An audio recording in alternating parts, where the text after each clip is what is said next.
سبحان الله العالم كله بيقلب ملايكة يوم الجمعة، وهم في الأساس شياطين ولاد وسخة. يعني سبحان من غير البني آدم في يوم الجمعة. إيه ده؟ ناس أصلا ما تتقلقش من رجلين كل جمعة بقى. الفجر، جمعة مباركة، اللهم تقبل منا دعاءنا في يوم الجمعة. تقبل منك ايه بس؟ ده انت بتعمل كل خطايا الدنيا، هيجي اتقبل منك في استغفر الله العظيم يا رب.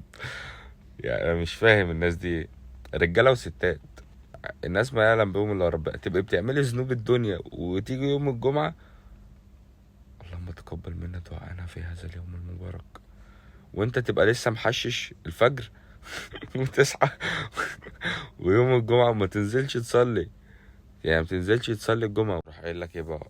اللهم تقبل مني دعائي في يوم الجمعه. يا ابني انت ما صليتش، انت ما صليتش اصلا، وتنزل لي ستوري واتساب ويبقى ايه ده؟ الله يخرب بيكم.